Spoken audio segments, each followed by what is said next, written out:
We already recording on the little one? And all right, we are live here. So welcome everybody for joining us here on our Facebook Live tasting of our Bokisch Focus week here. I keep slurring that whenever I say that. Bokisch Focus. It's quite the tongue twister. Thank you everyone for joining us. We're going to be tasting through a really cool selection of Bokisch Vineyards wines here today. A sparkling Picpoul that is super limited supply, our Tethered Sky Picpoul Blanc, more of a crisp style, and our The Lover 200% skin contact orange style Picpoul. We're also going to be tasting through a few red wines, including a light red blend from Voluptuary and a Petite Syrah and a Cabernet Sauvignon. So a really cool lineup today. And to give a quick introduction, my name is Kevin Luthor. I'm the owner and winemaker here at Voluptuary and Lucid Wines. And I have here with me my brother Jerome Luthor. Yeah, I do all the stuff he doesn't want to do. Pretty much. We work well together in that way. And we also have here with us Marcus and Liz Bokisch. Marcus is going to be joining us on air. So yeah, Marcus, come on up here. An intro here? Yeah, sure. Yeah, well, since it is Mother's Day weekend, let's invite Liz to join in for a second. She's mostly going to be drinking and relaxing in the crowd. It's Mother's Day for us, so Yeah. I'm off duty. Yes, I love it. Okay, so cheers. We'll pour you lots of wine Yes, and help you perfect. celebrate. Yes, thank you. So, cheers. Excellent, yeah. All right. Cheers to everybody. Thank Awesome. you for joining. Yeah, thank you everyone for joining us. And most of you guys joining us here have the tasting kits, our small wine tasting kits that we are shipping or having you guys come pick up from our little winery here in Sacramento. And Jerome, do you want to introduce them to those kits and give them a little... Yeah, so you've all received some basic version of this, where you've got your tasting sheet and then you've got your 5 little wine shots, which all together add up to about a glass worth. So they go from light to dark and go along with the listing here, so you can follow along, and we'll obviously go over more details. And today, for various reasons, we've got some that aren't in your kit that we'll be tasting, but they are all available for sale. And I'm going to show you here some of your options.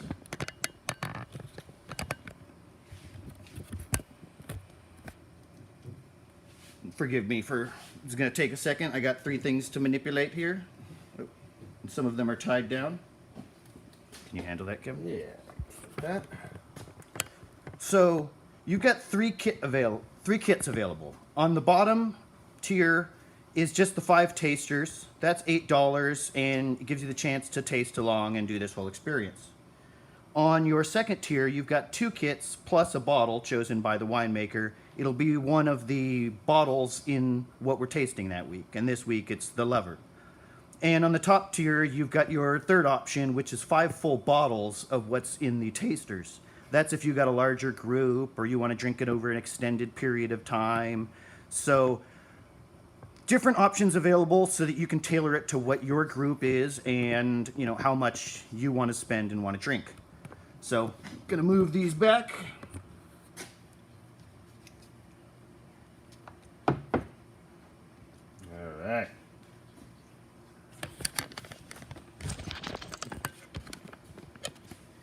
And as you guys are tasting along, most of you have that printout. If you don't have it, I saw one comment on Facebook that you didn't get the paper printout. If that was missed, they're available on the website, on voluptuarywine.com and lucidwine.com on the virtual tasting room page. We have the PDF there, so you can always pull it up or print it out if that's missing, or if it got spilt on or whatever it may be. So you can follow along with that sheet, but we'll also be talking about them quite a bit, so you'll be able to know what wine you have in front of you with that. So first of all, we're starting off with our sparkling Picpoul, and the first 2 wines you guys are tasting are 2 of 3 Picpouls I made from the organically grown grapes from Marcus's vineyard. And before I get into the winemaking too much, Marcus, do you want to tell us a little bit about Bokisch Vineyards and about just all your organic grape growing and grape growing in general? Just a little introduction about yourself and your vineyard. Absolutely. So my background is that I got into the business in 1989. I lived in Napa Valley, worked at Joseph Phelps Vineyards for 3 years as a viticulturist, worked in the cellar as well. and just really got into the idea of being ultimately getting into the wine business so that we could not only grow grapes but be vertically integrated and make our own wines. And shortly after that, my wife and I, Liz, who you just met earlier, we moved to Spain, and we lived there for 2 years and lived in the Spanish wine business, just loved it. After that, traveled through France and saw a whole bunch of little tiny vignerons who were doing their own vertically integrated little thing. We thought, that's what we want to do when we come back to California.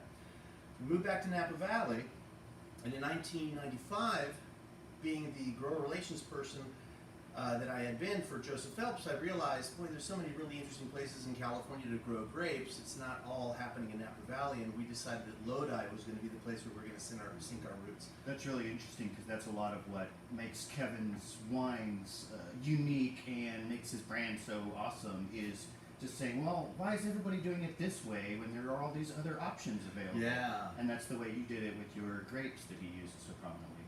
Well, it was really exciting to come to an area that at the time was not very well respected or even known, and seeing the evolution of Lodi during that period, during the last 20 years, has been fantastic. So we bought our first piece of property in '95.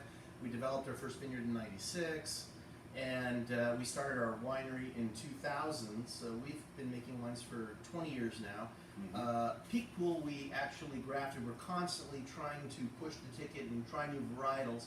Picpoul we started in 2015, but prior to that, because of my roots, even though Bokisch would never tell you that, but on my mom's side of the family, we're all Spanish, we're Catalans, and so we focused entirely on Spanish varietal wine. So our focus has been Albarino, Tempranillo, all these wonderful Graciano, Ganache Blanca. Picpoul is actually a variety that is not only French but Spanish as well, and so we thought we want to do a Picpoul, and Picpoul is not only Spanish, but it also is grown in the area of Girona and Catalunya, where it's called Picpoul. And so we thought, okay, that's got to be part of our lineup. So that's exactly what we done. I didn't know that about Picpoul. I had known its presence in France, but not about the Spanish element. That's really cool. Yeah, so in France, Picpoul is grown in an area known as the Roussillon, which used to be part of Spain until the 16th century when it was taken by France. Ah, I see. And so it's both in France and Spain. And so we thought, gosh, it's such an interesting, lip-smacking, high-acidity wine. We thought this is going to be really good for our lineup. And so we planted it with the thought of just offering it as grapes, because primarily, even though we have our own winery, we sell grapes. That's our primary purpose, or our primary business. And so it wasn't until about, I think it was, Liz, was it 2018? Was our first version where we decided we always brought it into the winery, but we used it as a blending component into our Albarino and other things we were doing. And we thought, let's just make our own Picpoul. And so we put it under another label that we have called Tisona, and we've been doing it for a couple of years. But we absolutely love the variety. Now, on top of that, something else that we really focus on, that we've focused on ever since when I got into the business, is organic farming. So not only do we want to create new and different varieties and expose them to the American public, but we also really want to focus on sustainable and organic farming. Yeah, So absolutely. we're really big into Lodi Rules, which is all about sustainability. And we're also in the Terra Alta vineyard, where our Picpoul and your Picpoul comes from. Our focus is also organically grown grapes. And I love that. I think that, I've looked around Lodi and Sacramento area in general, foothills, Clarksburg, for organic grapes. And in the Lodi area, I mean, Clarksburg for that matter, you seem to be the only one growing at any level and with certification. Yes. And that's just awesome. Thank you for doing that. I mean, organics, one of the big focuses of my brand, so I really appreciate you doing that and having the grapes available for me to work with. Otherwise, I couldn't work locally. Well, thank you, Kevin. I tell you what, when I started with the organic certification, we started in 1997 growing organically, and by 2000, it's been now 20 years, we've been certified organic through California Certified Organic Farmer, CCOF. And the first 10 years, it was crickets. It's like, yeah, great, you've got organic fruit, but I'm happy by that, but I'm not going to promote that necessarily in my wines. And then over the last 6 or 7 years, it's finally something that I think the consumer has come to demand and say, just because, like if you're buying milk from the store, you're buying lettuce, you want it to be organic. But if you're buying wine, I think the general thought was, it's pretty healthy. It's a fermented product. so I don't have to demand organics. But now You that's say it's changed. pretty healthy, like great personality. yeah, right, yeah. So now we're seeing a demand for it, and it's to us it's very gratifying to have winemakers such as yourself come to us and say, we really like the fact that it's Yeah, organic. I mean it means a lot. And I think you're seeing this upswell, and because I could talk about this for hours, I want to make sure our people following along can get some wine in their glass. So if you guys haven't already cracked it open, we have the bottles here with us. But if you have the kit, you can crack open that first one. Either pull that cork off with your hand, or you can use a corkscrew and do it if it's on there tight. Pour yourself a glass, and you can get this V2 Tethered Sky in your glass. So real quick before we move into Tethered Sky for our own discussion, and we're going to get back to this organic stuff here in a second in your vineyard. But with that sparkling, I wanted to quickly just say a little something about that, which is when I took the Picpoul grapes, I got 2 tons from you guys, which is your minimum purchase size. I mean, it's a really small amount for a commercial vineyard. Thank you for selling me your minimum. And and with 2 tons, I made 3 wines, which is kind of crazy. I took 1 barrel worth and drained it off and fermented it in a neutral oak barrel. And then I took a second barrel and I drained it off and fermented in a second neutral oak barrel. And then I left the crushed skins that I crushed that 1 ton to get those 2 barrels. I left those crushed skins, and I took the second ton and I put those destemmed whole berry grapes into a bin and put the crushed skins on top of it. So the first barrel became my sparkling wine, the second barrel became V2 Tethered Sky, my neutral oak barrel fermented Picpoul, and my third wine became a 200% skin contact orange wine. Yeah, so the reason that you guys don't have the sparkling here in front of you is twofold. The big reason is because it is a sparkling. We can't put it in these little taste tubes. It's just going to pop the cork in shipping and you won't get your wine. The other is there's a very limited supply of this. There's only a few cases left, and they actually were the winemaker's reserve, just released because it's Mother's Day and because we were talking about the Bokisch grapes. So you've got the other 2. The third is available for purchase. They're all available for purchase.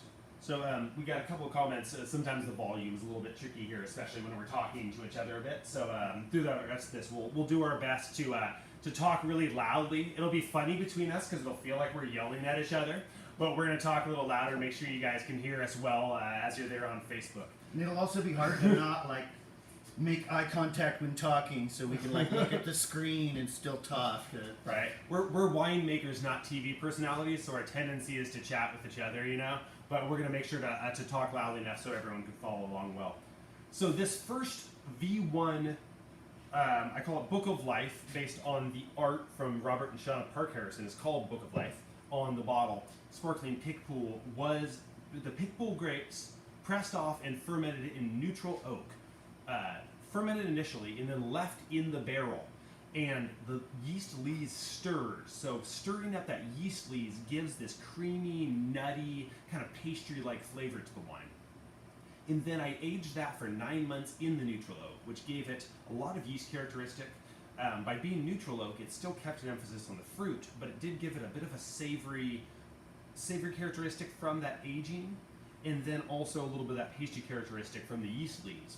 And then finally, I bottled that up, method champenois, so the way champagne is made, for a secondary fermentation in bottle. This has that big, thick champagne glass. It's because it went through the secondary fermentation in that bottle. And that's what gives it the bubbles, is that it's a process going on in there, and it creates the gas bubbles. So that's it. A lot of people go how do you make a sparkling wine? It's really a fairly straightforward concept. Is fermentation is yeast turning sugar to alcohol and carbon dioxide. But normally when we ferment, the carbon dioxide just blows off and you get alcohol. Well, if you trap it in a container that the gas cannot escape, that carbon dioxide gets trapped in the bottle and makes it carbonated. So you don't need carbonation from a tank or whatever. It's just natural from the yeast. So that's how we did that bottle. Went through the secondary fermentation in bottle, became carbonated, and then aged in bottle for another 9 months. So a really emphasized yeast lees characteristic came through on this wine. So, since I'm mostly just teasing most of you at home who don't have this, well, I'll move on momentarily from this. But what do you think of this first one, Marcus? I think it's absolutely delicious. I think the carbonation is right on. I get that pastry, beautiful lazy contact that you have with the wine, and then the fruit, it doesn't get subdued by that, because often you can really have a subdued fruit note, and yet it's still very heightened, very present. I think it's a delicious wine. And I think your Picpoul works very well for a sparkling, because Picpoul, I mean, doesn't that translate to something like lip stinger?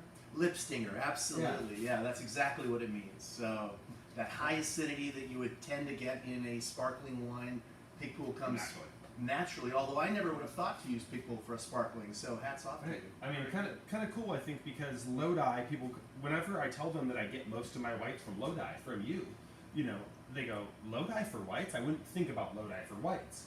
But I think the thing is, if you work with a grape like Picpoul that has high natural acidity, I mean, this vintage, if I remember correctly, this was picked the last week of September or first week of October. Yes. And that's really late for a white wine in almost any region, let alone Lodi. And I think Picpoul is so suited to a hot climate for that reason. You know what's interesting about Lodi, though? Like Picpoul in particular, it's a very late ripening grape, and it maintains its acidity very, very well, which is one of the reasons why it's called, you know, lip stinger. Yeah. It's very similar in that way to Roussanne, that does the same thing. It's a late ripening but high acidity white variety. What I think people are going to begin to understand about Lodi, and this is something that we have begun to see, is that we really thought that when we started our winery in Lodi and when we were starting our grape growing in Lodi, that we would be predominantly focused on red varieties, not white varieties. We actually grow about 55% white varieties now, 45% reds, because whites do so well in Lodi. Even those that don't retain their acidity quite as well, but you just pick them earlier for low alcohol. Right. You know, so if you're going for a 12% alcohol wine, you have all the acidity you need. You don't have to add any. So Lodi has actually turned out to be a very interesting place for white varieties. I think it's a funny thing.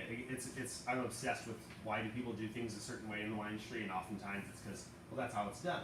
If a white, you know, whites in Europe are picked in September. So if you can't pick your white in September and have enough acidity and low enough sugar levels, then it must be in the wrong region. Well, why don't you just pick it in August? Yeah. So, I mean, you know, a lot of like your Albarino, you pick in August because it maybe doesn't have as much acidity as Picpoul. You just pick it a little earlier, and it matches the climate. So I think just slightly different viticultural practices, and you can grow a lot of stuff in climates that maybe aren't traditional for, you know, whites, but you can pull it off, and you guys pull it off really well. Because I also work with your Chardonnay that I have in my white blend for my Lucid brand, my skin contact wine, another skin contact wine, and it works great. I mean, I think you guys grow a really good Chardonnay. So I have to say one thing. Oh, let me quickly. I can't. Oh, I've got to try. Yeah, we can't blend it. Yeah, sorry, I don't want to hurry you. All right, there we go. I was going to mention, interesting though, when you look at latitude, Picpoul is grown in southern France. You think, oh, southern France, or southern California, southern this, southern that. But if you actually do the latitude line, you're talking about basically northern Oregon, southern Washington, right? So that's, again, to your point, like people in Spain and France are picking their whites in September, so we're going to do the same. Well, that doesn't make any sense because we're in a latitude that's significantly further south. Even though we're in northern California, we're actually equivalent to Malaga, southern Spain, in our latitude line.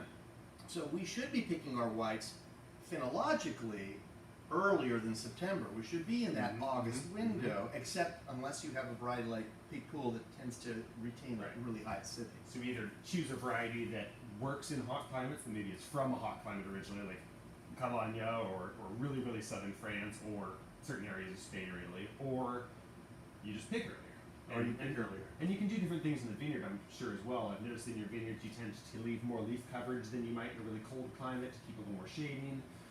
Yes. There's different techniques you can use, I know, in the vineyard to protect the grapes from that high heat and temperature. Yeah, when we moved to Lodi, we were creating vineyards that had these, what they're called, VSP, or vertical shoot position trellis systems. They were like very vertical walls, panels of photosynthetic, leaves, getting all the sugars, getting all the sunlight, and that worked really well for Carneros and Sonoma Coast, but it did not work well for Lodi. We needed to have more leaf coverage because of that kind of searing sun that you get in the afternoon, and that helped retain that beautiful kind of the lack of burn of the fruit and just real good acidity in the fruit and whatnot. Keeping some lighter, like more green apple and citrus and stuff, and Right. not just that tropical orchard fruit, like hyper sun exposed white grape fruit that you can get in a hot climate if you expose it too much. So If you expose yeah. it too much, exactly. So I think you guys do a great job with that. I found in the Picpoul overall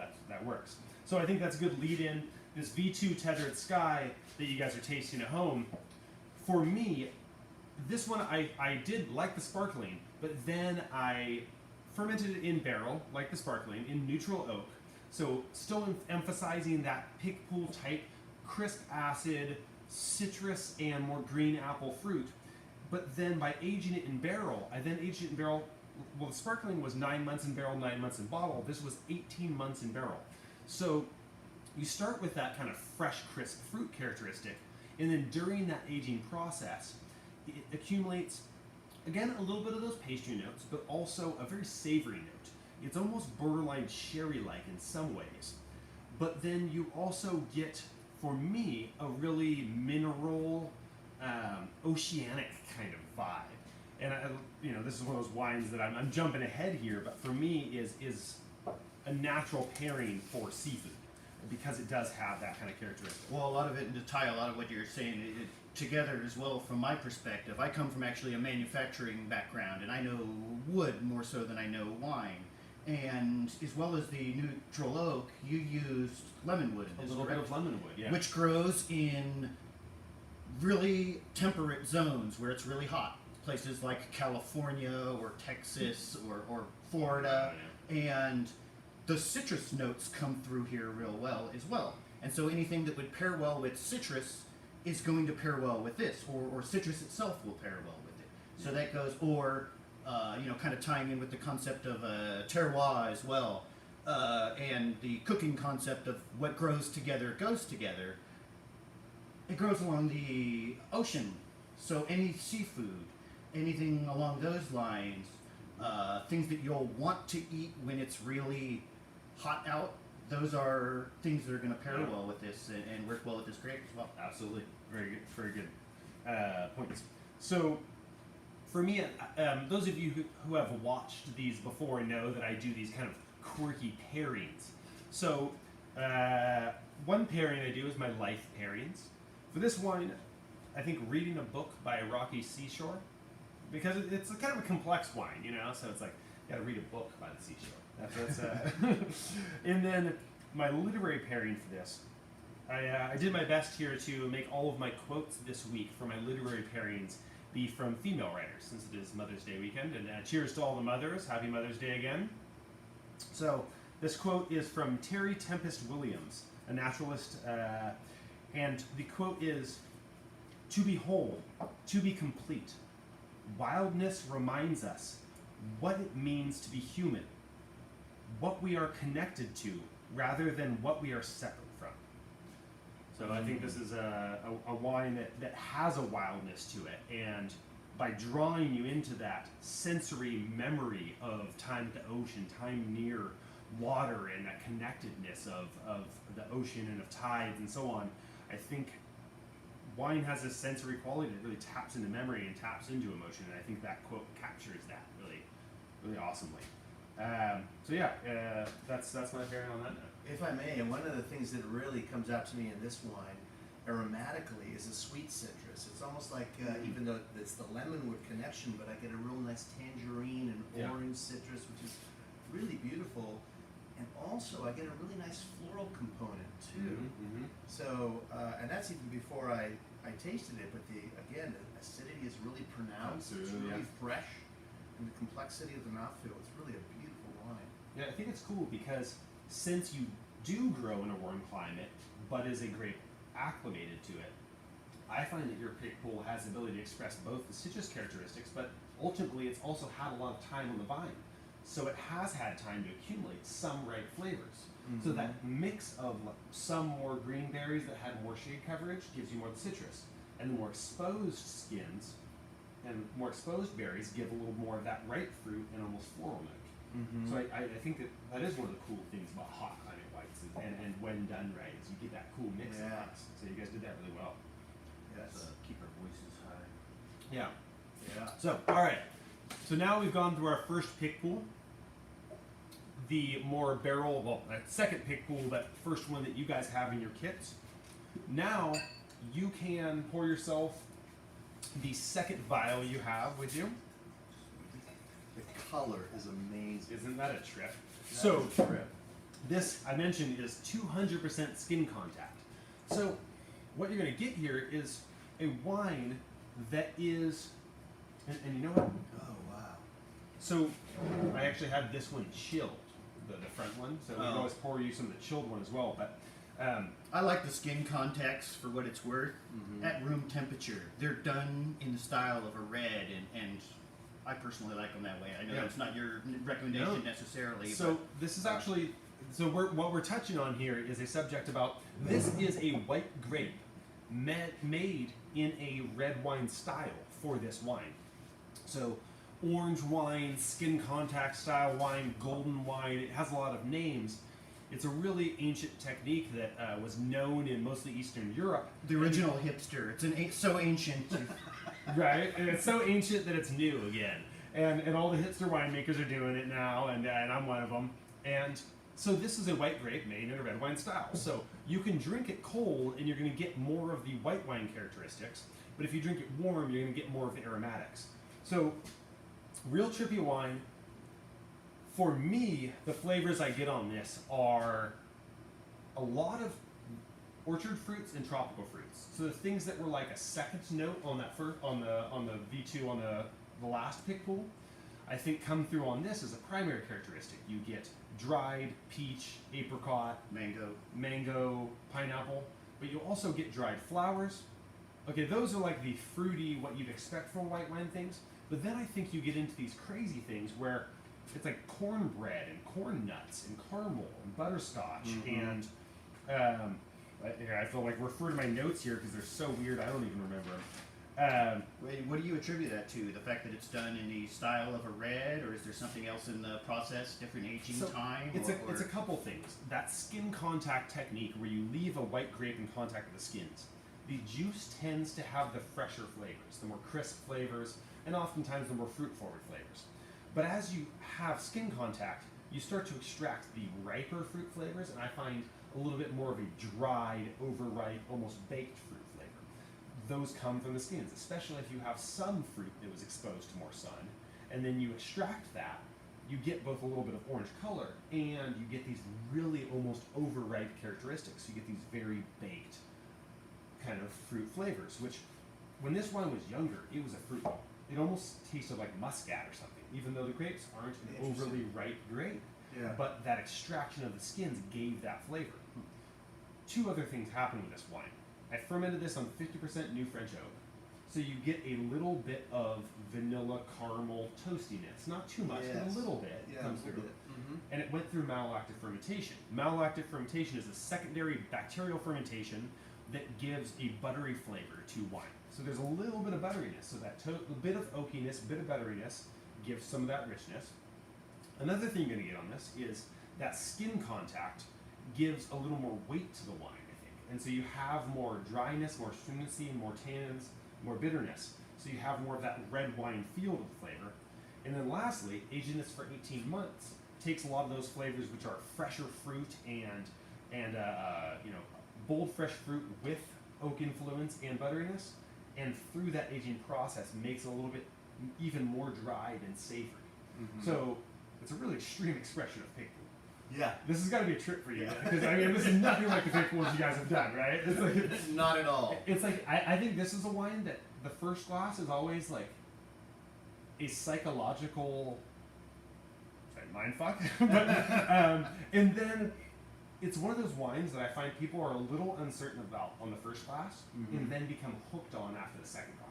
Yeah. I get a lot of people who come back and like, dude, I can't find anything like this from anyone else, and I really love it. So I think it's a wine that it's like, it takes a little while to get used to because it's so weird. It's so not what you're used to. But I'm curious for your genuine opinion on this. What do you think of this wine? Well, I have to say, first of all, when you hit butterscotch as a note, it just completely, you hit the bullseye. Absolutely. Because you have that kind of, that lactic from the malolactic fermentation, you've got that kind of that creaminess to it. It's butter and caramel and Butter butterscotch. and caramel. It's just really a beautiful note. But also, I get a little bit of that garrigue kind of fennel, which is a really beautiful, which you don't really get in a kind of more of a traditional style of Picpoul, you know.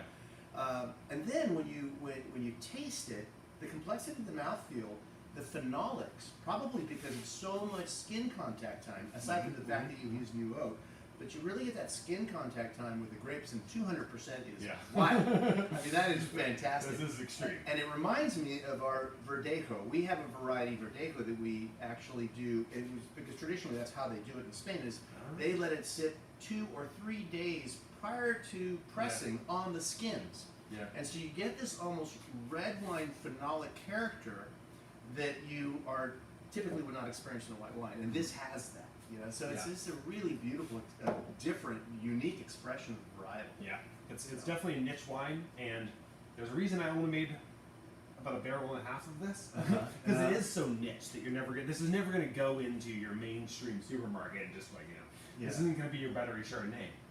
This is gonna be a wine that's gonna get a cult following because it's like, you know, it's a white wine you can drink in winter, and it has these extreme flavors and pairs with weird things. So. Yeah, on that note, this one as well, partially because it was limited supply and partially because it has a cult following that it sold well with.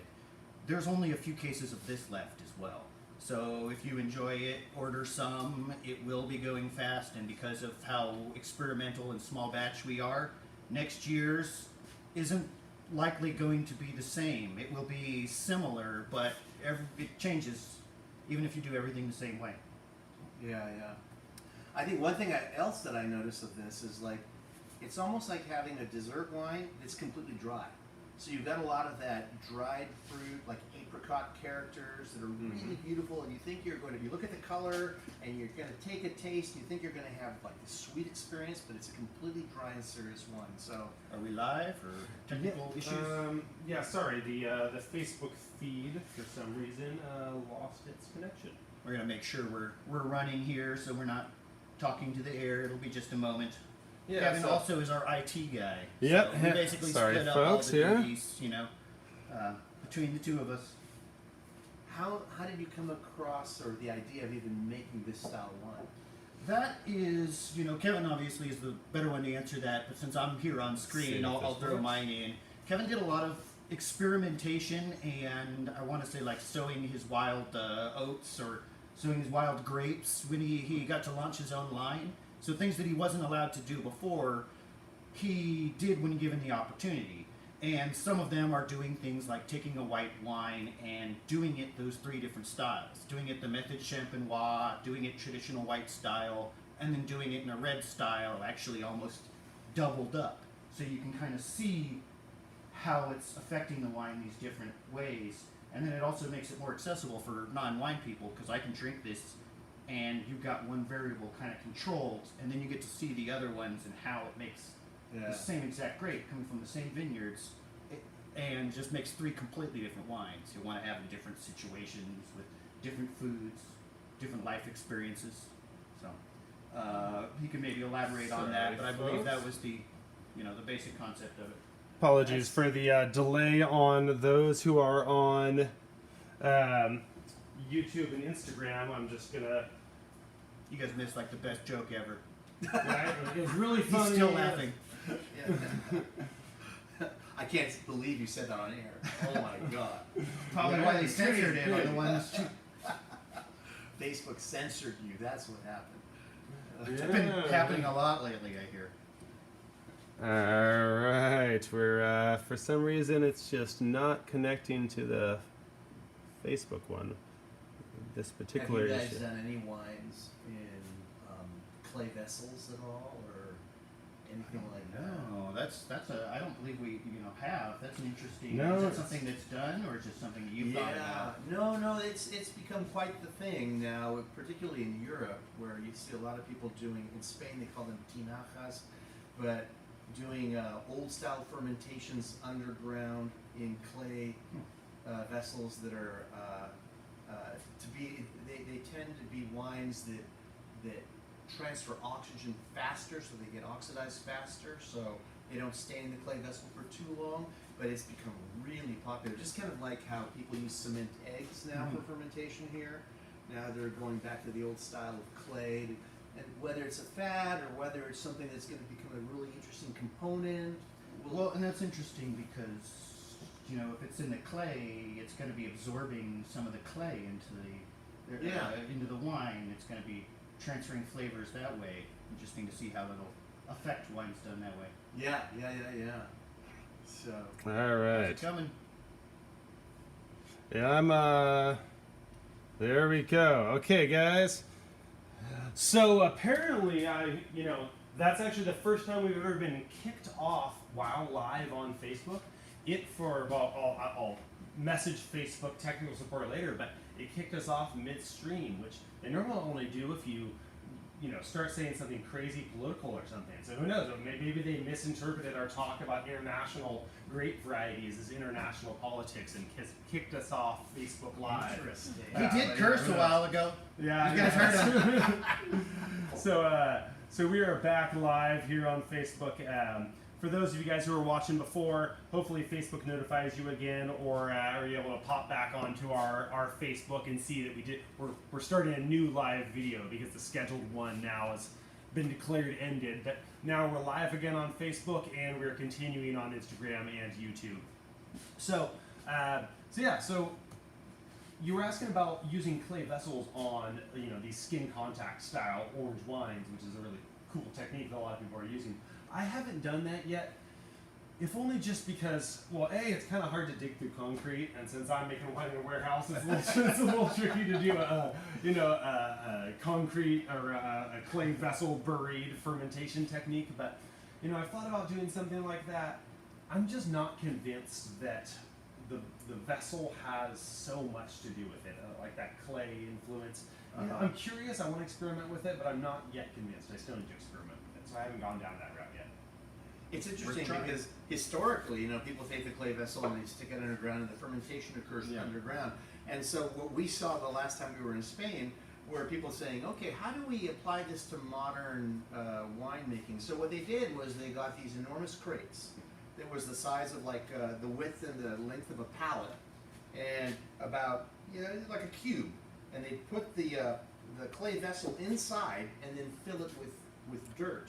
So they could forklift it throughout the cellar as if it's just another vessel where they ferment, but it has the aspect of actually fermenting in soil, even though it's on a pallet being moved around in the cellar, just to make it more feasible to be able to do. So, but the verdict is certainly out on how that works. Yeah, I think it's a really interesting technique, but I'm not convinced about it yet. But so that's the lineup of our Picpoul wines from Bokisch Vineyards. So now I'll force you to taste through with me a couple of my other quirky red wines that aren't Picpoul grapes. But I would tough love being it, in the but wine business. I just have to say that this last wine was so unique. I have not had a wine anything like this, with that 200% skin contact, that intense color. You're thinking you're going to go into that kind of sherry-like quality, and yet it's so fresh. It's just a beautiful wine.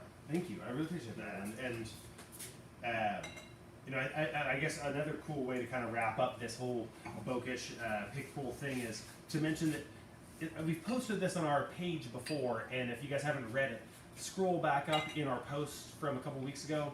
Randy Caparoso, who is a big writer for the Lodi wineries and Lodi grape growers, wrote a really cool blog article about our collaboration and your grape growing and my winemaking for these three wines. And like, if anything we said sounded cool, Randy takes that and turns it into poetry. Like, his writing is freaking awesome. He really did an amazing job talking about what we do. He made us sound way cooler than we are.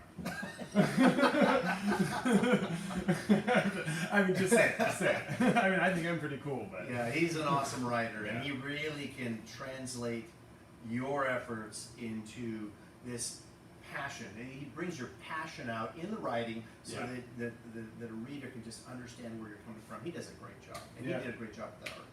Yeah, he really did, and so I appreciate his thing. So, before we move into this next wine, you can pour yourself the next wine, but I'm going to finish up this last one. I forgot to mention my quote here.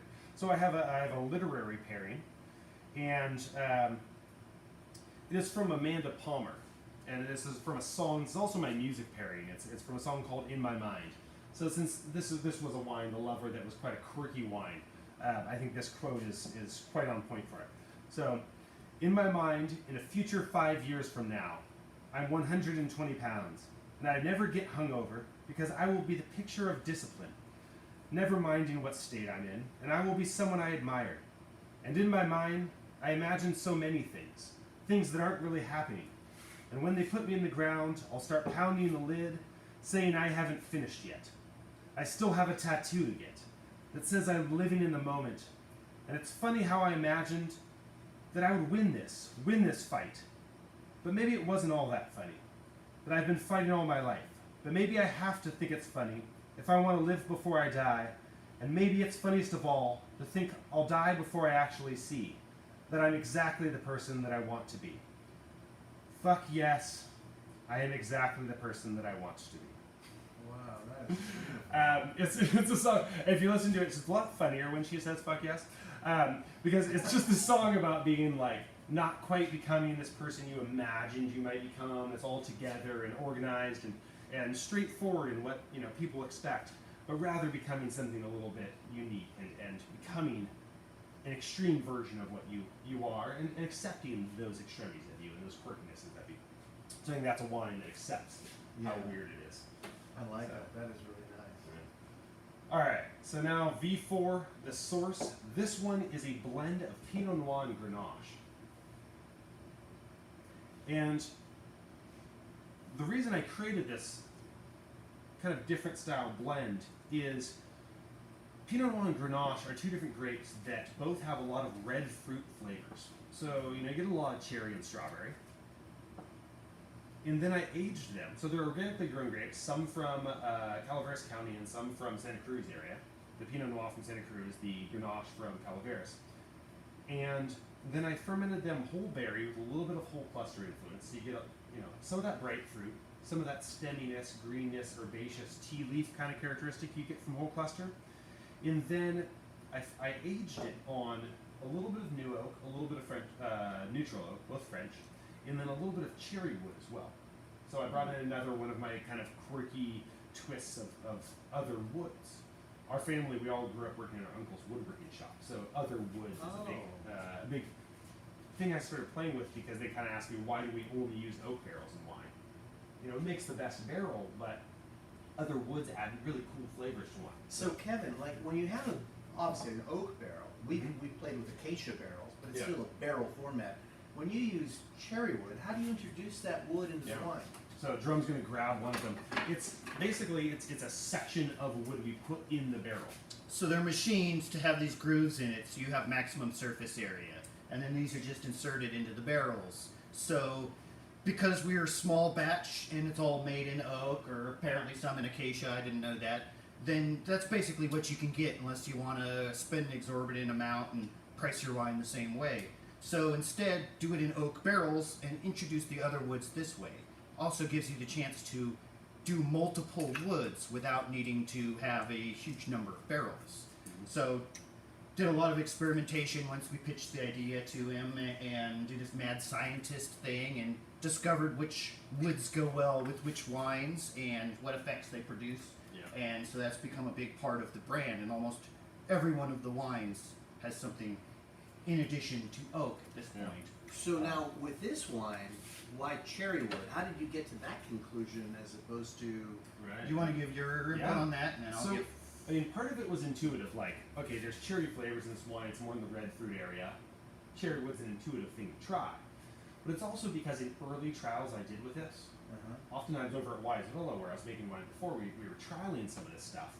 But what I found there and here is that the other woods, whereas oak is highly influenced by the forest it comes from and how you toast it and everything, the other woods are to some degree a little more straightforward and intuitive. Cherry wood makes your wine taste a little more like cherry. Maple makes your wine taste a little more like maple. Hickory like hickory. These things are, it's a fairly straightforward thing. So, when you think of hickory, what do you think of? Like what wine? A white, a light red, or a dark red? Well, that's a very good question. I guess I could go with the light red. Oh, interesting. Wow. So, like, when I think hickory, I think dark because I'm thinking that smokiness and barbecue note. That might go Right. with a darker red. Cherry, I thought light red. But, Yeah. you know, I mean, that hickory note might add a really cool, spicy element to an otherwise light red. Oh. But that being said, in my trials, I found that cherry really enhanced light red fruit flavors. Right. And so, something like this, where it was Pinot Noir and Grenache and already had a light red flavor, my intuition was, okay, that'll work with Pinot Noir and Grenache. And so this has that influence, and admittedly, just I've started experimenting on the new vintage with a little bit of some Brazilian woods, which are really, really crazy spicy. I'll give you a taste of that later. That's like new vintage stuff. A couple of you guys who tasted with us a couple of weeks ago tried my 2020 vintage stuff. I'm 2019. If you tasted 2020, that would be really cool. But 2019 vintage stuff, and that has some of this Brazilian wood. But this one's just cherry. But it definitely adds a little bit of this extra spice Yeah. and a little extra red fruit. Yeah, and I was gonna say, this wasn't part of his process. He did it, using his logic and trial and error. But it makes sense as well when thinking of the woods, as I was kind of describing earlier. So cherry is something that grows in more moderate temperatures, where it's not as hot, and places where there's more game or fowl. It might be with deer or pork or turkey territory, and you can kind of this is a wine that you would more drink. It's not a summertime, super hot, white or rosé. It's not your dark, winter campfire wine. It's something that you would drink on, a chilly, windy, kind of moderate day. So it kind of not only ties in with the food pairings that you would normally do with this type of wine, but also with the temperature, the climate, like the atmosphere in which you would want to enjoy this wine. So the cherry actually, it makes sense with this wine for a whole lot of reasons that kind of tie into the process. Yeah. Yeah, so another quirky wine, that's definitely a theme of my winemaking, is a lot of unique techniques, more whole cluster, more other woods influence, and again, organically grown grapes. But yeah, what do you think of this wine? Well, I've always been a fan of the combination of Grenache and Pinot Noir, given their similarities with their tannin profiles, their color profiles. I think they're a beautiful blender, but so Makes few sense. people make them. Yeah. So the fact that you're making a Pinot Grenache is, I think, really cool. Thank you. Yeah.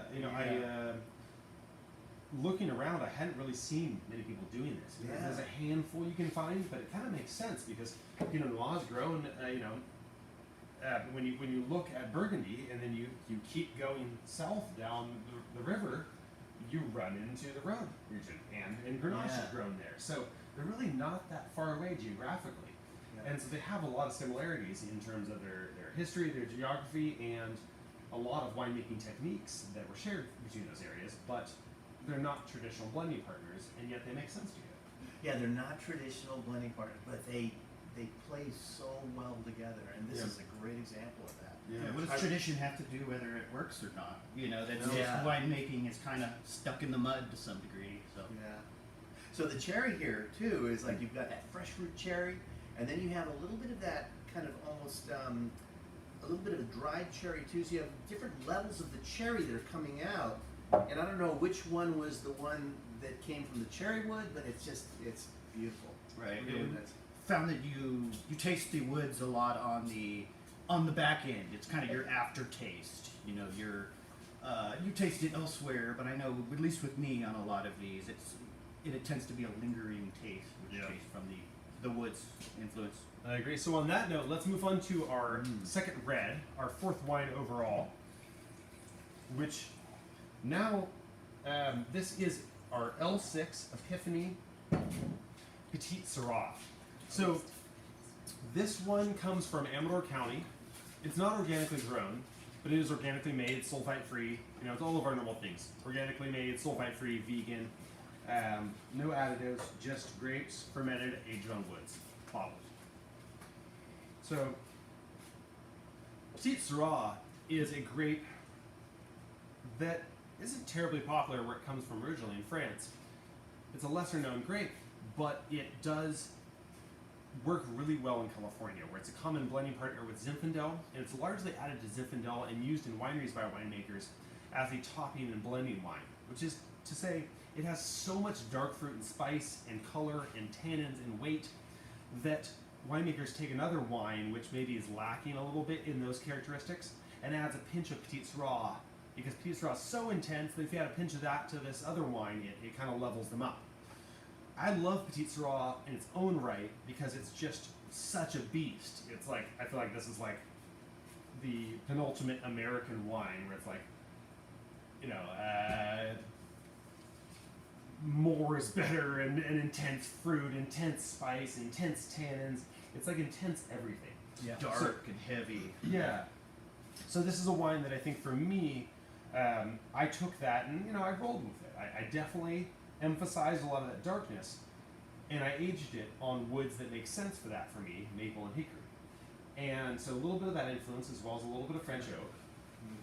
And yeah, I mean, so it's a wine that expresses the grape variety, but also those woods intertwine with it and create a kind of cool overall flavor profile, I think. And again, the woods very much tie in with the wine and how you would want to pair it, how you want to, you know, the flavors that you described. It grows better in colder atmospheres, both the maple and the hickory. They grow more in the north. They grow where you would want to drink a heavy, dark, you know, type of red. Yeah. Where you're going to be cooped up for the winter, and it has a lot of tastes that go along with that. Where it could go with things that have a little bit of a, you know, a char on it to go with the hickory, or things with some sweetness or savoriness that'll go real well with the maple. And you know, everyone knows what cherry tastes like. You know what hickory smells like. Maple, just, you know, imagine something like a maple syrup, where it's thick and it's just got that powerful sweetness. So that's what that contributes to this. Helps with some of that jamminess to it. Yeah. So again, and sorry if I'm going on too much about the wood. I try to give a different perspective each time, and it's something I know in and out a lot more than wine. So Yeah. I like to give my perspective. Yeah, you know, the metaphors and the information about all the different wood sourcing, I think, is pretty interesting, though. I really appreciate that. And Especially because it all matches up, just even though you didn't have that logic in it, but it all completely makes sense. Your lights are Yeah. things from hot temperature. Your lighter reds are from things from moderate temperatures. And your darker reds, you ended up finding that the woods from colder temperatures were the best. yeah. So it's kind of an really true. interesting... It wasn't something I thought about explicitly, but it totally works. Yeah. So thank you for that input. It's a little less racy and fun than your Kama Sutra pairings, but I mean, It seemed awkward for Mother's Day. I know that's how you got to be mothers, but you know, Yeah. maybe not spring friendly today. exactly. I appreciate that. You have any thoughts on this wine? Absolutely. First of all, I totally agree with Petite Syrah's ability to really just be an enhancer for so many different reds, particularly with topping and whatnot. Yeah. We use the what I would say the Petite Syrah of Spain, which is Graciano, and it does very similar. It fits in a very similar way as Petite Syrah does in the New World, where it just can so enhance and uplift something that may be missing or fulfill something in a red wine. This is classically Petite Syrah, and the maple component on it blows my mind. It is really amazing, and just the thought of using maple wood. So that, and I'm not exactly sure what the hickory component is. I'm having a hard time teasing it out, just because I'm unfamiliar with it. But maple comes right to mind. This, I think, there are some others, like the Wanderlust, for example, where the hickory is really pronounced. I tend to agree on this one. The maple comes through more than the hickory. Yeah. But I have a question, and this might just completely whiff. I didn't do any preparation, you know, but do these grapes, where they grow, kind of match the woods in the same way? Like, I know you said those work well in the hotter climates, you know, drier. So as we're going here, hickory and maple not only work where it's colder, but also higher humidity. That's generally where they. Is that the way Petite Syrah? Is it? Not or is it all- necessarily. Petite Syrah is a tricky grape, and it's actually kind of hard to grow. But that being said, this particular vineyard this comes from, Chapman Vineyards in Amador County, comes from, I mean, Amador County and Amador Vineyards in general. They're our like second favorite vineyards. Yeah, I mean, they're not, they're nice folks too, though. So this vineyard is in a county that they have very hot days, but very cool nights because they're at a decent altitude. So while you get very ripe fruit, you also have enough coolness that it balances the wine. That being said, this particular vineyard is one of the higher elevation vineyards in Amador County, and it's on the top of a hill.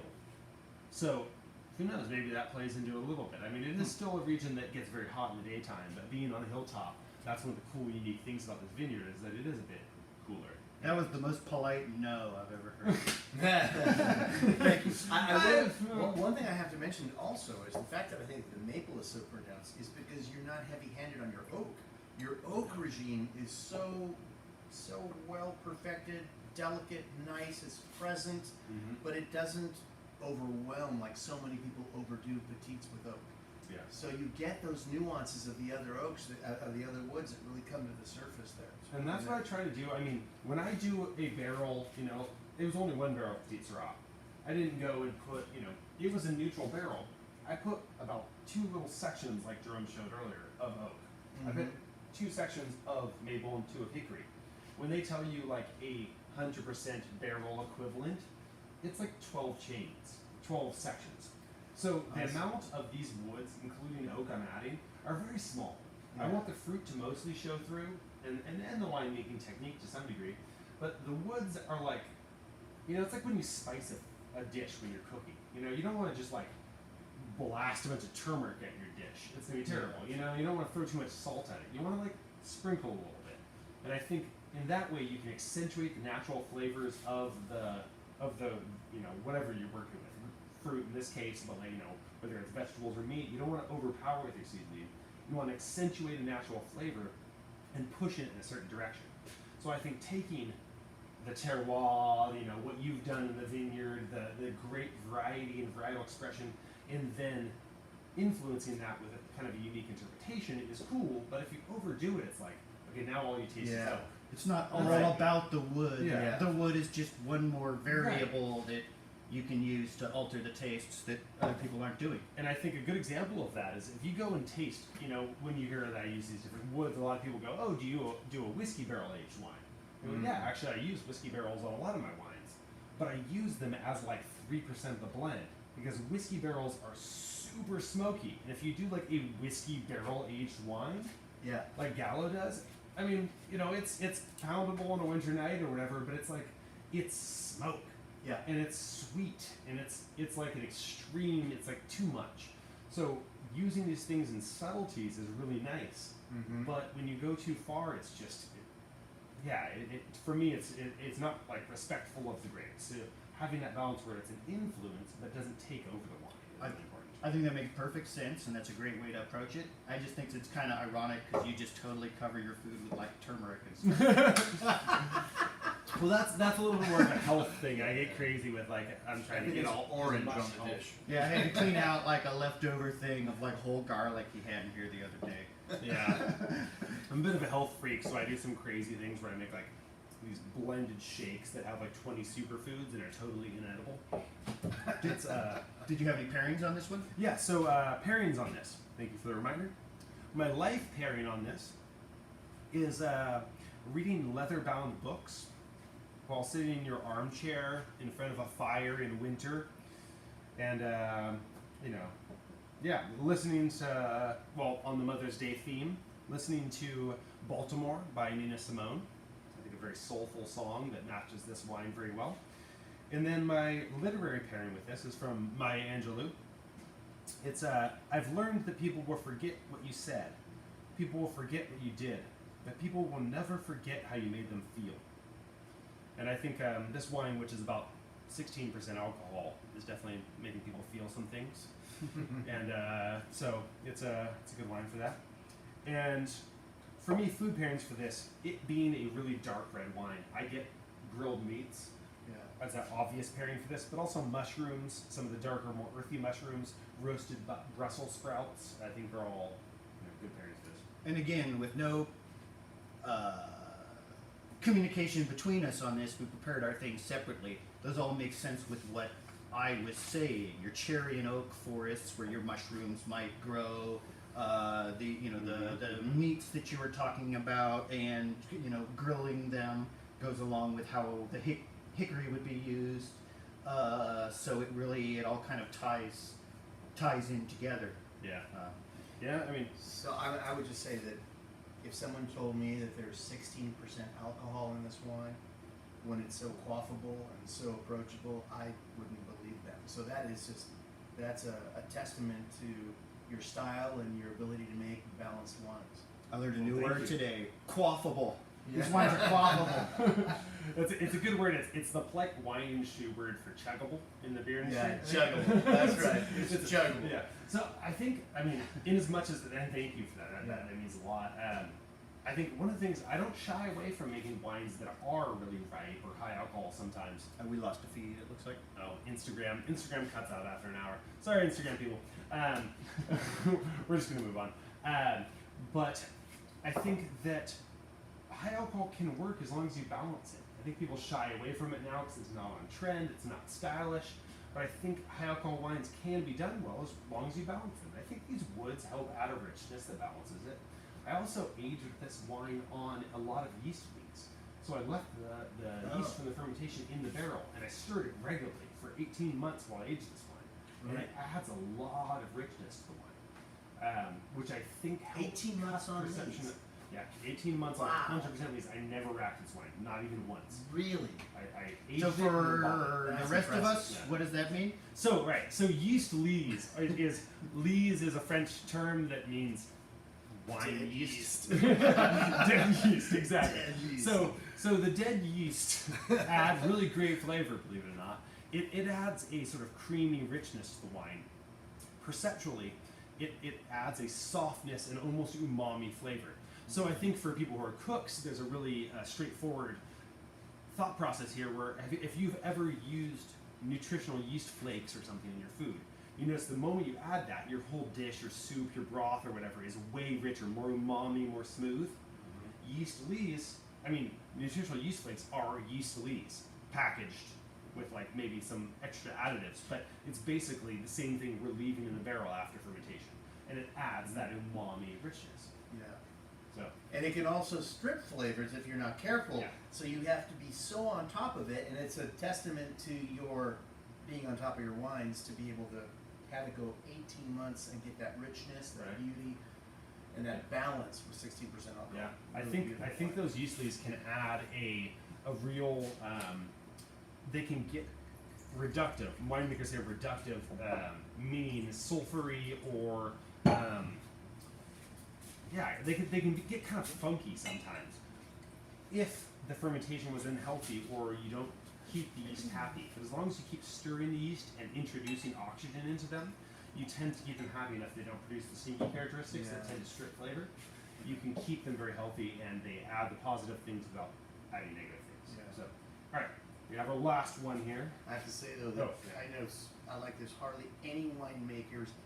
There aren't commercial wines you can get in the business that do those things that you're doing, and that's a testament to what you're doing, and what a wonderful thing for people to be able to experience that because it's just not available. Well, And as I've mentioned before, as well as it being something that people in the industry, the people who have vineyards or other winemakers, the experts out there, it's something they haven't seen before, and it's some additional layer of flavor.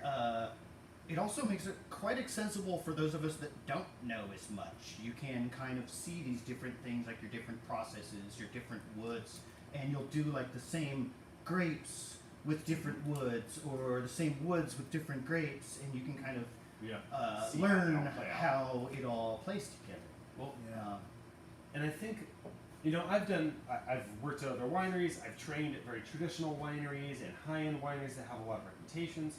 And what I've tended to find is that winemakers think experimentally, they want to create new flavors, but they tend to be bounded by, as winemakers, our variables we work with are the grapes, the terroir, so your expression of the climate and how the farmer grows the grapes, your variables of the grape variety that you choose, and then traditional variables like maybe wild yeast versus cultivated yeast, or which type of oak you use. And a lot of winemakers are curious about the things that I'm doing, and maybe have even thought about them, but are hesitant because the winery they are running has too much reputation to risk. They're working at. We don't have any reputation, so. I mean, he beat me to the punchline. That's it. I'm a new young winery in a 1,000 square foot warehouse. You guys probably think we're zoomed into a tiny portion of the warehouse, or the winery. I mean to say, this is basically. I mean, you're catching like quarter, almost half of the winery space on video here today. Although he's actually like 6 feet behind us and really tall. Way It's far away. quarantine safe. It's perspective. Like, Yeah. So I mean, I'm small enough. I'm new enough that I have no known reputation to risk. I can take these variables and play with them. But because I also was trained at UC Davis with traditional winemaking science, and because I have worked at these high-end wineries and made mainstream wine, I know the techniques that go into making good, clean, straightforward wine. So I can then do all the right things from a mainstream winemaking technique perspective, and then do one or two really weird things, and you actually see what those weird things do. yeah. I think sometimes experimental winemakers come in with no winemaking knowledge, and they just try to do a bunch of weird stuff. And it's like, if you don't do the basics right, if you're not really clean in your winemaking, if you don't get really good grapes, like Marcus Bokisch's wines and grapes, then you don't have the basis to then experiment on top of.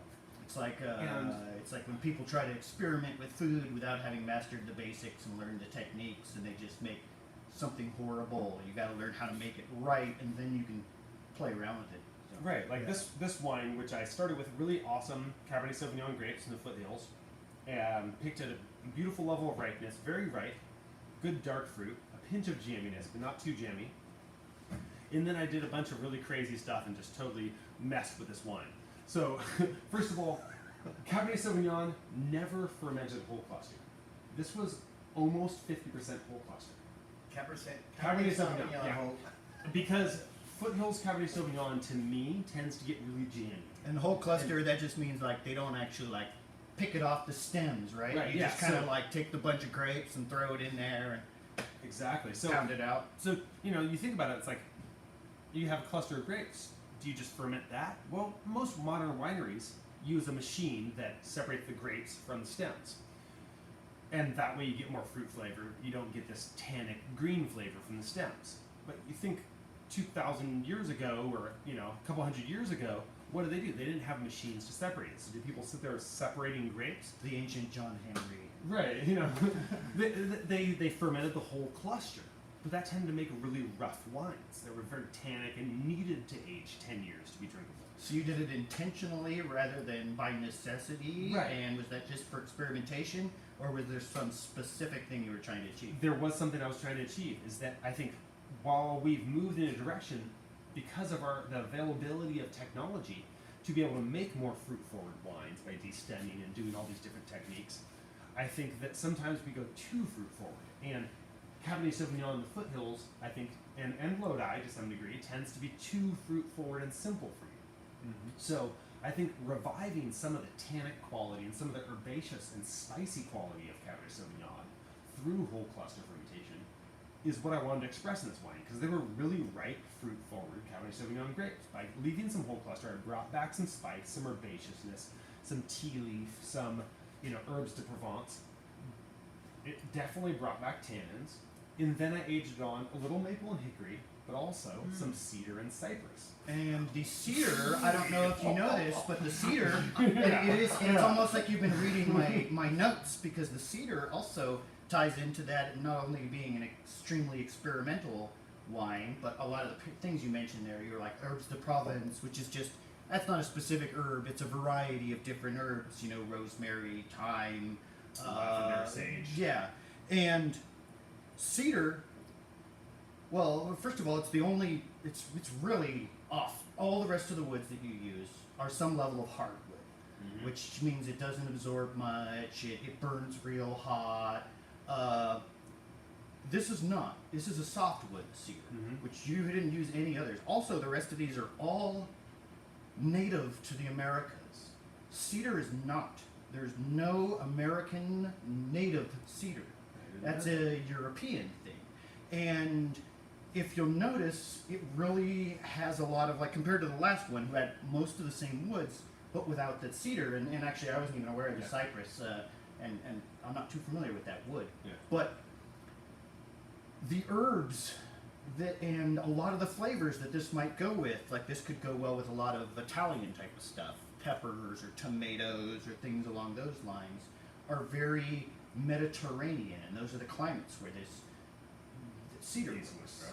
ones, And that is also in the U.S. where it does now grow, mostly in Mediterranean climates, like a lot of the California Valley. But so you were talking about how this is just completely you like doing all the really weird stuff. The cedar, looking at it from the wood perspective, Kinda makes is sense, like the huh? one that's like they're all here, they're all in this arc, and it's just out here, like it's not even on the same chart. So And I mean, I think when you look at Bordeaux, it's technically continental and a little bit inland, but it's also on an estuary near the coast. So that like borderline between Mediterranean and continental is native to Cabernet Sauvignon, and that this is oftentimes in a Mediterranean country, but a little bit inland. It's obviously not a coastal tree, but a little bit inland. Kind of matches Cabernet Sauvignon's growth area, which is kind of an interesting thing. I never thought about that. yeah, well that matches the cedar growth area, to be honest. Yeah. Neither of us knew the other, but Yeah. Interesting. Cool. Interesting. So how ripe do you pick the Cabernet to bring it into this program? This was about 27 bricks, so this is 27 another bricks. fairly high alcohol wine. 27 bricks. Do you know the street value of that? Right? No, I have no idea what he's talking about. These Yeah, are I not know that bricks term. of That's those pretty things. value. This is bricks. Bricks is a wine term meaning percent soluble solids, which roughly translates to percent sugar. BRIX, by the way. I do Yeah, know that yeah, term. I was yeah. just He's trying to be just funny. being a funny guy. So yeah, bricks basically tells you how high your alcohol will be, and it's also a good reference point for how ripe the grapes were when picked, and whether they're more fresh fruit, really ripe fruit, or more GME raisiny fruit. Yeah. So compared to Do you the get some- standard, Well, the reason I ask is because typically Cabernet has, if you pick it a little too underripe, you get these pyrazines that lead to these real kind of green, bell peppery, and this has none of that. And it's very well developed, very ripe, beautiful fruit. And then you taste it, and the tannins are not, I mean, they're oak tannins, but there are other tannins there. There's something else going on. They're very forward, beautiful tannins, but they don't seem that they're derived from oak. And Yeah, so it's- it's a very curious. next time we do one of those trials with one grape done with a dozen different woods to do like a little tasting, should send it over Yeah. and let him take part. So I think part of what comes through here for me is, yeah, you do get this dryness, and this lingering dryness that is similar to seed or skin tannin, but it's partly that and partly the stem tannin from the whole cluster fermentation, but it's also partly, I think, these alternative woods where cedar and cypress add a dryness, an astringency that comes through on this wine for sure. I tell people when they taste this wine, I warn them, I go, look, if you're not an IPA drinker, you probably won't like this wine. Oh, that's interesting. It has this bitterness, this astringency, this weight to it that I think IPA drinkers, especially people who like the hops that are a little more herbaceous, will really like this wine. And I warn people all the time, and then they go, "You didn't need to warn me." No, that was delicious. It was smooth. It was smoother than you said. But I think it does have that quality that Yeah. appeals to IPA drinkers, and is a little bit of an odd juxtaposition for wine drinkers. Yeah. Well, it's just that I love IPAs, but it comes up right in the front palate, you know, and then it lingers, has a really beautiful length to it. But it, as opposed to slowly evolving, it's just like it's right there, but it's not overly aggressive. It's a really beautiful combination. It's something that I've never tasted in the Cabernet. It's almost like hops. You know, Yeah. it's highly Yeah. aromatic, a little astringent and funky. So yeah, I think it's that was one of my more extreme red wines. Most of them are a little more along the lines of the Petite Syrah or the first red, where they're either a lighter red and a little smoother or rich. That was one where I pushed to the extremity of the tannic quality and the herbaceous spiciness. That cedar cypress influence, which is a big part of what pushes it that direction, is something that was the most extreme I've ever done. And to be honest, I'll probably never push it that far again because I think I probably went a little further than I want to. Really? But it's a wine that Good. keeps getting better as it aged, and it's pretty nice. But to my taste, I think that Petite Syrah is just like, like you say, for a 16% alcohol wine, it's like incredibly smooth and drinkable. And quite frankly, my wines I made in that style just fly out the door like crazy. This is more of that winter sipper where people have a glass of it, They don't go through a bottle like that. And as a small business owner, I have to admit, the one that sells like crazy, people buy 5 bottles and go through them and buy more. Yeah. That's the one I make more of. Yeah. The ones that people sip on slowly in age. Supply and demand. Well, I will say the Tempernios, which is what we really focus on, they're really good when you put them out the door right away after 18 months. But Yeah. they're awesome 5 years later. And people either don't have the cellar or don't have the patience or don't Yeah. want to pay for a 5-year aged wine. But when they can get something like that cab 5 years from now, Yeah. they'd be like, oh my God. I mean, it's drinkable and delicious now, but that has, to me, it seems to me that just it has all the components just to be like a home run It's definitely down the road. It's definitely an age-worthy wine. I think that's one of those wines that I agree. It's like as a new small business in a 1,000 square foot warehouse here in Sacramento, like I have some urgency to like, all right, people want the wines now, I'll sell them now. I have small inventory because I make so little wine. But that's definitely one of those ones where I go like, if I could, I would tell you to age this, but honestly, I'm gonna be sold out in like 3 months. So, you can age it, but I can't age it. It's like people can buy it and age it, and I think we would do very well. But it's definitely one of those ones that's like, oh, yeah, sorry, I'm down to the last 15 cases of this. It might be worth it as like the pioneer, one of the pioneers of using the wood as a new process in the wines to hold on to some and see. Yeah. Because that's another thing I didn't really touch on here too much, but I will here at the end. A lot of woods are very stable, and I think maybe the reason they use oak is it is one of the most, I want to say, like, it stands the test of time. Wood doesn't really, or oak doesn't really change. It is like the rock of the different woods. And you have different woods, and I think a lot of the reason you can't use soft woods is because they're really like more of a shorter shelf life. Yeah, they quickly extract and they're a bit rough. Right, and as an example on that, cherry, if you've ever worked with cherry, it changes a lot. Like you get an oak table, you stain it, it's going to be that same color, that same, it might fade a little bit from the sun, but it's going to just last the way it is. You do something out of cherry, and it's going to get darker, it's going to get lighter, it's going to continue to grow and change. And the wines in which the cherry was used most prominently, like the V4, the Source, which we had, it was the third of your wines, it's changed the most quickly out of all the wines we had. Its flavor development has just, other wines are like going along and it just skyrockets up. And at least from my perspective, I think that's an influence of the woods. And it would be interesting to see how the different woods wines done with these different woods age. Are the other softwoods like cedar going to affect the aging on this? Are the other ones that use extremely hard woods going to still continue to have that slow arc of an oak? Yeah. And we don't really know. Nobody's done this before us, and ours haven't aged Part that of the long. learning process. And a lot of them, like I mentioned the V4, the Source, but we pretty much sold out the first vintage. So it's we're not going to be able to test that. But So, I think that's a pretty good note to end on. I'll mention that if you guys are curious about that sparkling we started with, I mean, it's technically sold out for this because we were having Marcus Bokisch on here. I wanted to bring it back out, but that was like my private collection of 2 cases I was going to slowly drink over the following 5 years. And so I have about 1 case left of that I was willing to share for people who are curious and really liked the, what we've talked about today. This V2, also I haven't announced it yet, but now we're effectively sold out of that. We're down to the last 2 cases of that as well. So, if anyone orders tonight, I'll let you buy it. After that, I'm saving the rest for myself, so that one's sold out too. This one, we have 8 cases left of. Yeah, so I mean, basically going to be sold out within a few weeks. The V4, we're down to about 8 cases of as well. That's also going to be sold out really soon. The Petite Syrah, basically the same thing. That has less than 10 cases left as well. Gonna be sold out super soon. We're pretty much out of wine, folks. Yeah. Order before it's gone.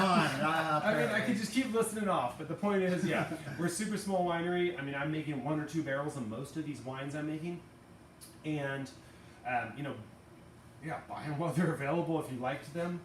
We are having a Mother's Day sale right now, so Shout out to all the moms. yeah, shout out to all the moms Shout one out more to all time. the moms. And we have a shout out for Barton Roberts, right? Are we? So Correct. and so Bart, as the chef over at Tiger in downtown Sacramento, really awesome bar and restaurant, and he's an old high school friend of ours as well, and he got something for his mom for Mother's Day, so I think we have a Yeah, shout out for it's him. from Bart and Asher for their mom Sheila. And of course, we want to give a shout out to our mom Judy. She's at home watching right now. Hey, Mom! All the other moms out there. We also, Alicia, I don't know her mom's name, but she got something for her mom. So, doing all of this in honor of you guys, we wouldn't be here without our mom, both literally and, figuratively. So, appreciate all of you tuning in and, being awesome. Yeah, Happy Mother's Day. Absolutely. yeah, happy Mother's Day, and And if you order, we can still, you can do pickup or potentially delivery tomorrow, depending on your range. So if you need Mother's Day orders, put them in. We're still active. yeah, absolutely, and thank you again, everyone, for joining, and thank you all you mothers for creating us, and we'll see you guys again next Saturday. Thank you for supporting our local small business.